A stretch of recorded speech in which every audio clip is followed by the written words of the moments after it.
House shifting అంటే అసలు చాలా పని ఉంటుంది కదా. సో ఇప్పుడు మేము కూడా హౌస్ షిఫ్ట్ అవుతున్నాం అనమాట. సో అన్నీ క్లీన్ చేస్తూ ఇంకా అన్ని బ్యాగులకి సంచులకి అన్నిటికీ సర్దేస్తున్నాము. బాబోయ్, ఇప్పుడు నాకు అర్థమైంది సొంత ఇల్లు ఉంటే ఎంత బెనిఫిటో. అస్సలు ఎన్ని సర్దుకొని ఎన్ని చేసుకోవాలంటే, అది విత్ ఫ్యామిలీ చిన్నపిల్లలు ఉన్న ఇంట్లో నిజంగా అసలు చాలా టార్చర్ అని చెప్పాలంటే ఒక్క మాటలో 90% సర్దేశామన్నమాట. ఇది మేము హౌస్ షిఫ్ట్ అయ్యే బిఫోర్ డే ముందు వీడియో అనమాట.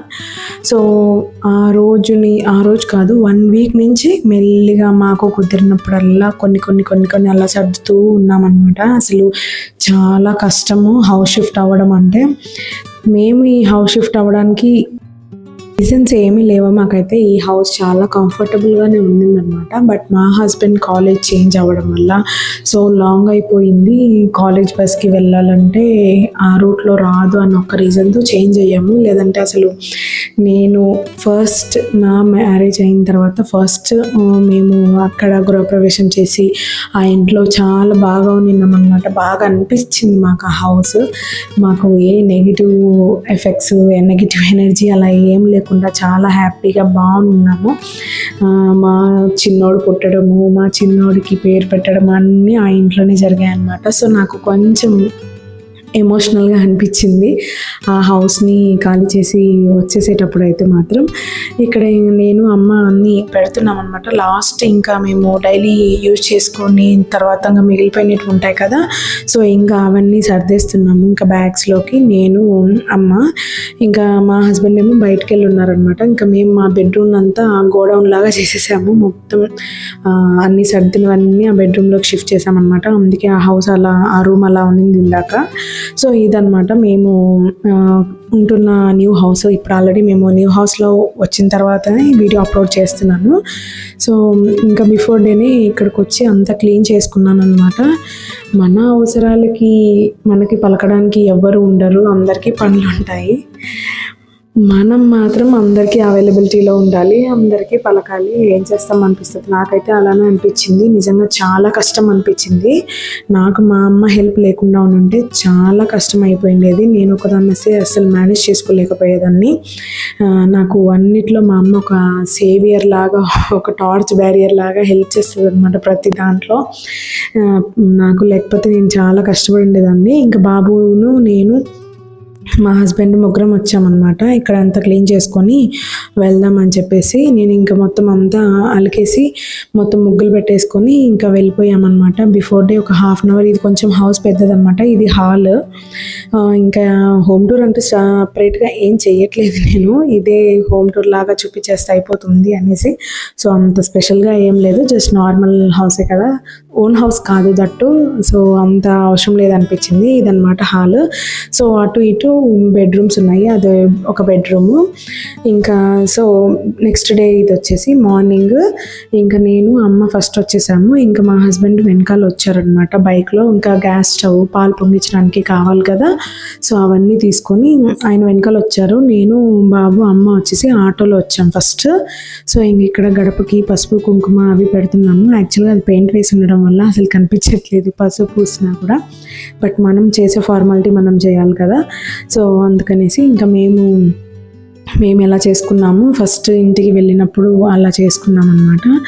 సో ఇక్కడ చేసేసుకొని మనకు ఒక టైం ఉంటుంది కదా, మనం ఈ టైంలో పాలు పొంగించాలని ముందే అనుకుని ఉంటాం కదా. సో ఆ టైంకంతా అక్కడికి రీచ్ అయిపోయేసి ఇంకా లోకల్గా మా పిన్ని వాళ్ళ ఇంటి కొంచెం దగ్గర అనమాట మేము ఇప్పుడు ఉన్న హౌస్. సో తనను మాత్రం పిలిచాను అనమాట, ఇంక పక్కనే అని చెప్పేసి. దట్టు ఇంకా నాకు కొంచెం తోడు ఉంటుంది. అమ్మ అక్కడ ఆ ఇంటి నుంచి హౌస్ షిఫ్టింగ్కి వాళ్ళకి ఉండాలి కదా అన్నీ పంపించడానికి. సో అట్లనేసి ఇంకా మా అమ్మ ఉన్నారనమాట. మా పిన్ని వచ్చారు కొంచెం సేపు తర్వాత. సో ఇక్కడంతా ఫస్ట్ మేము బయట గడపకి పూజ చేసుకున్న తర్వాత ఇంకా లోపలికి వెళ్ళామన్నమాట. ఇంకా నేను మా హస్బెండ్ ఇద్దరం కలిసేసి. సో అదనమాట.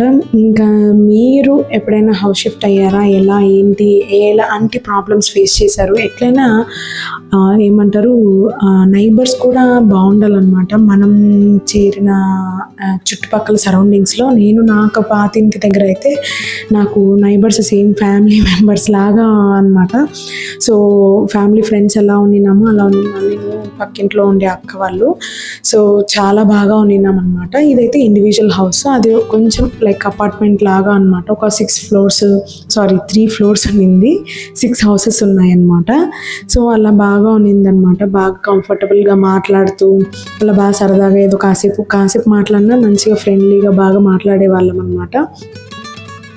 ఇక్కడ ఇంకా మేము అనుకునే టైంకి పాలు పొంగిచ్చడం అదంతా పని పెట్టేసుకున్నాము. ఆటోమేటిక్గా ఇంకా పాలు అంతా పొంగిచ్చేసేసుకున్నాము. ఇంకా అదే రోజే ఆల్మోస్ట్ ఇంకా మా హస్బెండ్ లీవ్ పెట్టుకున్నారనమాట. ఇంకా మళ్ళీ సర్దాలంటే కష్టం అవుతుంది అని చెప్పేసి ఇంకా అదే రోజే షిఫ్టింగ్ అంతా కంప్లీట్ చేసేసుకున్నాము. మొత్తము ఒక 2 ట్రిప్స్కి కంప్లీట్ అయిపోయిందనమాట.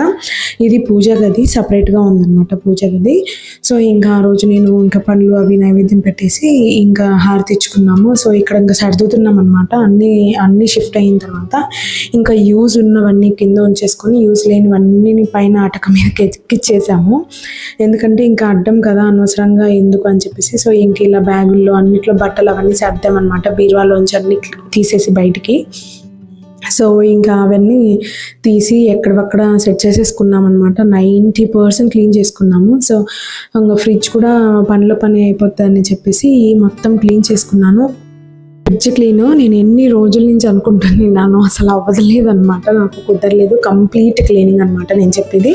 సో ఇప్పుడు కుదిరింది. ఇంకా ఎలాగో హౌస్ షిఫ్టింగ్లో ఉన్నాను కదా, సో అంతా క్లీన్ చేసుకొని సెట్ చేసుకుంటే బాగుంటుందని చెప్పేసి సో ఇంకా మళ్ళీ ఈవినింగ్ పాతింటి దగ్గరికి వెళ్ళేసి అక్కడ ఇంకేమైనా బ్యాలెన్స్ థింగ్స్ ఏమైనా ఉన్నాయో, ఇంకా కీస్ అవి హ్యాండ్ ఓవర్ చేయాలి కదా, సో అని చెప్పేసి అన్నీ చూసుకొని ఇంకా వాళ్ళకి ఇచ్చేసామన్నమాట. ఇక్కడ నేను మళ్ళీ యాడ్ చేశాను చూడండి హౌస్. ఫస్ట్ ఒక చిన్న రూమ్ ఉంటుంది అనమాట, నెక్స్ట్ హాల్ వస్తుంది. హాల్కి 2 సైడ్స్ అటుపక్క బెడ్రూమ్స్ ఉన్నాయన్నమాట. ఒకటి చిన్నది, ఒకటి కొంచెం పెద్దది. ఇంకా ఇటుపక్క దేవుడి రూము ఇలా సపరేట్గా ఉందన్నమాట. నాకు ఫస్ట్ దేవుడి రూమ్ సపరేట్గా ఉంటే కొంచెం ఎందుకు బాగా అనిపిస్తుంది. సో ఇది కిచెన్, కంప్లీట్ కబోర్డ్ సిస్టమ్స్ అంతా బాగుంది. సో రెంట్ కూడా బాగుంది అనుకోండి. ఈ హౌస్ రెంట్ ఎంత ఉంటుందో గెస్ట్ చేయండి, చూద్దాం ఎంతమంది కరెక్ట్గా గెస్ట్ చేస్తారు. ఇది ఫస్ట్ నేను ఇల్లు చూడడానికి వెళ్ళినప్పుడు తీసిన వీడియో తీసాను, కానీ ఎవరికి చూపించలేదు. మా అమ్మకు కూడా నేను ఇంట్లో చేరిన రోజే మా అమ్మ కూడా హౌస్ని చూడడం అనమాట. అంతకుముందు వరకు మా అమ్మకు కూడా ఫోన్లో ఉన్న చూపించలేదు నేను. సో ఇలా పనులతో ఏదో అయిపోయింది అనమాట, అసలు కుదరలేదు, నేను చూపించలేదు. అమ్మని పిలుచుకొచ్చి చూపించలేదు, ఫోన్లోనూ చూపించలేదు అనమాట నేను. సో ఇది సెకండ్ బెడ్రూమ్ అనమాట. ఈ బెడ్రూమ్లో అయితే ఒక్క ర్యాక్ కూడా లేదు, ఓన్లీ మామూలు రూమ్ లాగా ఉంది అంతే. సో మా వాడు చూడండి ఏం తెలియదట్లో అసలు ర్యాక్ ఓపెన్ చేసుకొని లోపలికి వెళ్ళి కూర్చుంటున్నాడు. వామ్మో చాలా డేంజర్, అసలు జాగ్రత్తగా ఉండాలి మా వాడితో అనిపించింది. సో వీడియో నచ్చితే లైక్ చేసి షేర్ చేసి